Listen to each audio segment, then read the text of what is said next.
હાલો NEET અને JEE unit 11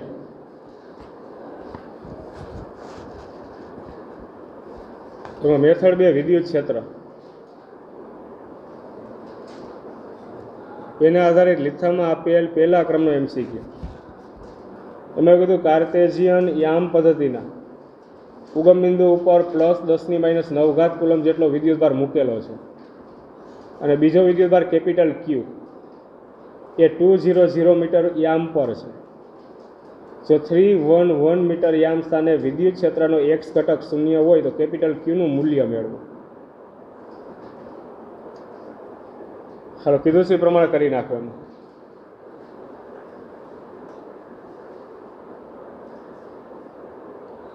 અહીં y અક્ષ લીધીશ, આ બાજુ x અક્ષ,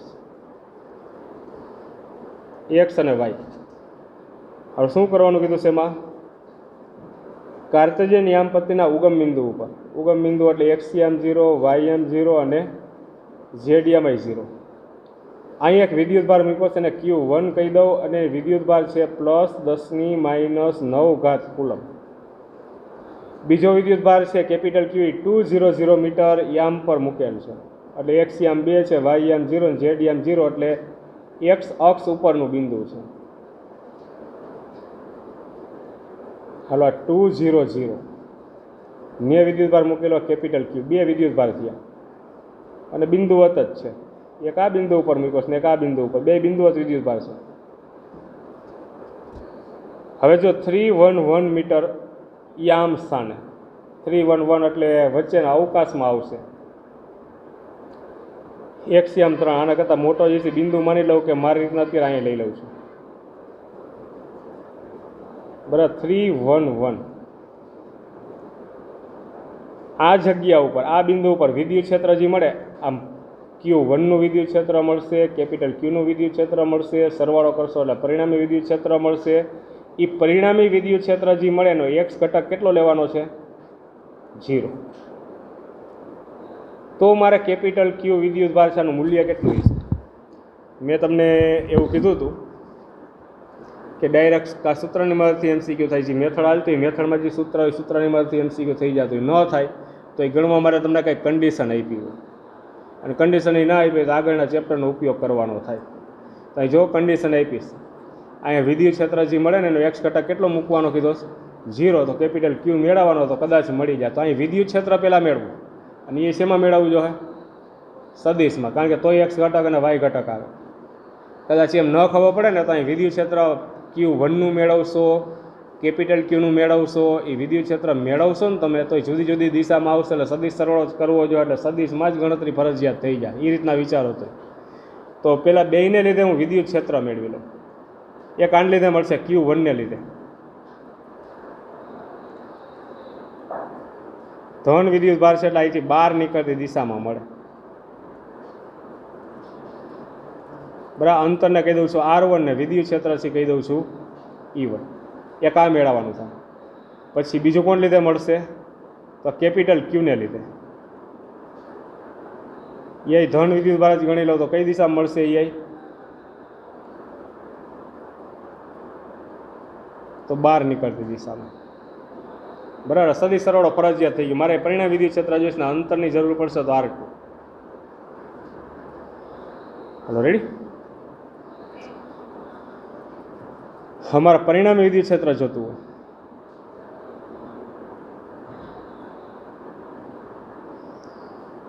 તો સદિશ E બરાબર આવશે હું સદિશ E1 પ્લસ સદિશ E2। 3 રીત છે હવે સાદુરૂપની, કાને ઘટકોના સ્વરૂપમાં મૂકો, આનો x ઘટક મૂકો I કેપ, y ઘટક મૂકો ને j કેપ, આનું પ્લસ E2 એને ઘટકોના સ્વરૂપમાં E2x I કેપ, E2y અને j કેપ, અને પછી એનું સાદુરૂપ આપો। આ પહેલી રીત આ હતી, પાની મદદથી થાય ને કેમ ખબર પડશે? કારણ કે આના ઘટક વિચારશો ને, x ઘટક અને y ઘટક એ ખૂણો જ નથી, ખૂણો હોય તો મને એક કોસવાળો ઘટક મળે ને એક સાઇનવાળો, એ ખૂણો જ નથી મારી પાસે। પછી બીજી રીત હતી, આમ ન કરવું હોય તો આવું સૂત્ર હતું, E1 square plus E2 square plus 2E1 E2 અને કોસ થીટા. થીટા એટલે E1 અને E2 વચ્ચેનો ખૂણો. આ બે વચ્ચેનો ખૂણો આપણી પાસે છે ને, એટલે આ રીતે કેન્સલ, આ નહીં મળે. ત્રીજી રીત હતી મારી આગળ, મૂલ્ય ગુણ્યા એકમ સદિશ. એ છે મારી પાસે. આનો એકમ સદિશ જોતો ને તો R1ની દિશામાં, આનો એકમ સદિશ જોતો હોય તો R2ની દિશામાં. એટલે આ MCQ માટે હું રીતનો ઉપયોગ કરું છું મૂલ્ય ગુણ્યા એકમ સદિશ. હવે E1 પહેલાંનું મૂલ્ય મૂકો અહીંયા, કેટલું આવશે? કે Q1 અને Q2 કહી દઉં છું. કે Q1 છેદમાં બિંદુવત વિદ્યુતભાર છે, એટલે વિદ્યુત ક્ષેત્રનું સૂત્ર આવું હતું, કે Qના છેદમાં R સ્ક્વેર. બરાબર. આને લીધે અહીંયા વિદ્યુત ક્ષેત્ર મૂલ્યમાં આટલું મળશે. પણ મેં તમને શું કીધું? મૂલ્ય ગુણ્યા એકમ સદિશ કઈ દિશામાં છે? R1ની દિશામાં. તો R1ની દિશામાંનો એકમ સદિશ કહી દઉં R1 કેપ પ્લસ હાલો E2. હાલો અહીંયા વિદ્યુત ક્ષેત્ર તો કેટલું થાય? કે Q2 છેદમાં R2 સ્ક્વેર, ને R2ની દિશામાં તો એની દિશામાં એકમ સદિશ કહી દો R2 કેપ. આ કે Q1 આ એકમ સદિશ એટલે ઉપર સદિશ અને નીચે એનું મૂલ્ય. આ કે Q2 આ ઉપર એનું મૂલ્ય અને નીચે ઉપર સદિશ અને નીચે એનું મૂલ્ય. અને મારી કે બધી કે Q1 Q2 કે R1 R2 નથી મારી પાસે. શું નથી મારી પાસે? સદિશ R1 ને સદિશ R2, પછી એના મૂલ્ય R1 ને R2 નથી. તો બે અહીં મળી જાય.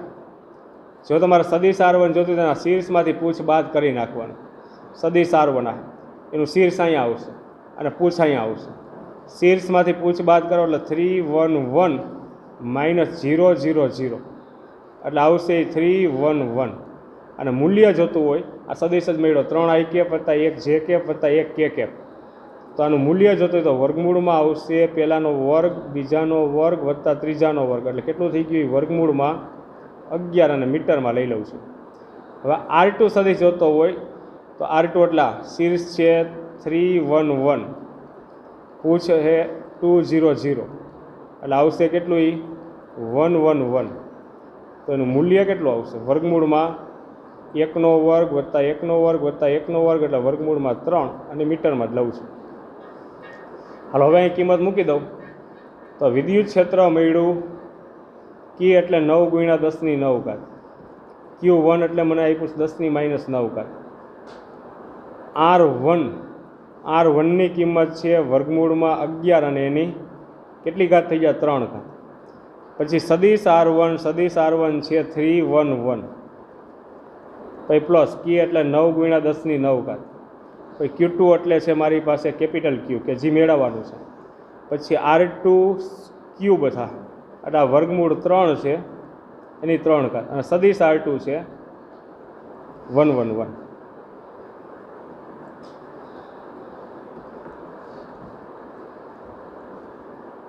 હાલો અંદર ગુણી નાખું, આ તો નીકળી જાય. 9ના છેદમાં વર્ગમૂળ 11ની 3 ઘાત આ ગુણી નાખું તો કેટલું આવ્યું? 9 તેરીને 27 સદિશમાં આવી જાવ. અને છેદમાં શું આવશે? વર્ગમૂળ 11 એની 3 ઘાત. બીજો ઘટક કેટલો આવશે? 9ના છેદમાં વર્ગમૂળ 11 એની 3 ઘાત. ત્રીજો ઘટક 9ના છેદમાં વર્ગમૂળ 11 એની 3 ઘાત. આ પહેલો સદિશ પ્લસ બીજો સદિશ. એટલે ગુણશે જ બધે કેટલું આવશે? 9 ગુણ્યા 10ની 9 ઘાત ક્યુબ વર્ગમૂળ 3 એની 3 ઘાત. બીજો ઘટક એ 9 ગુણ્યા 10ની 9 ઘાત કેપિટલ ક્યુ છેદમાં વર્ગમૂળ 3 એની 3 ઘાત. ને ત્રીજો ઘટક એ 9 ગુણ્યા 10ની 9 ઘાત ક્યુ અને વર્ગમૂળ 3 એની 3 ઘાત.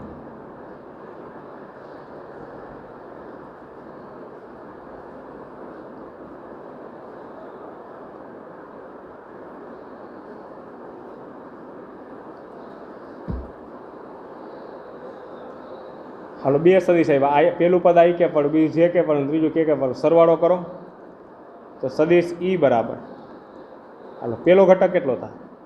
આઈ કે પણ સરવાળો કરું તો 27 છેદમાં વર્ગમૂળ 11 એની 3 ઘાત પ્લસ કેટલું આવશે? 9 ગુણ્યા 10ની 9 ઘાત કેપિટલ ક્યુ વર્ગમૂળ 3 એની 3 ઘાત. આ એક ઘટક મળ્યો.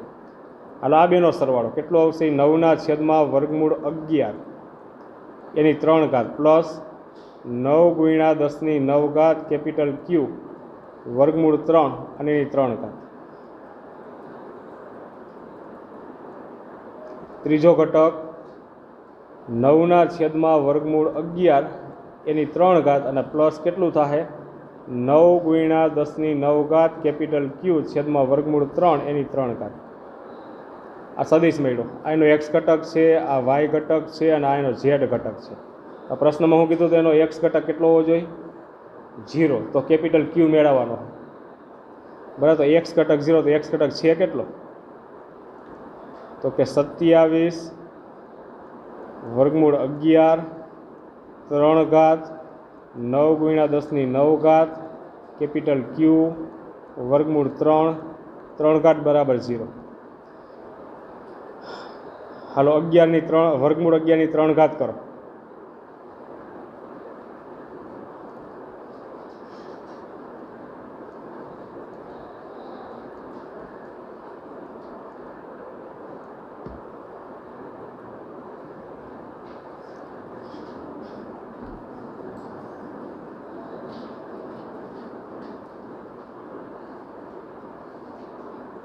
વર્ગમૂળ 11 એની 3 ઘાત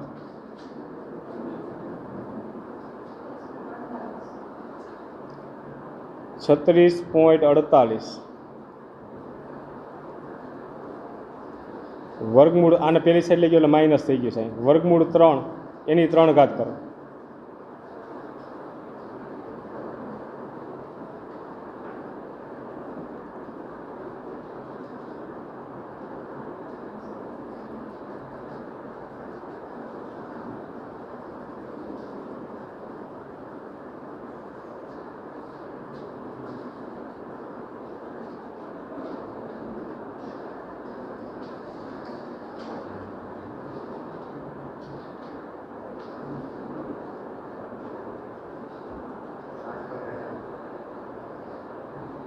.18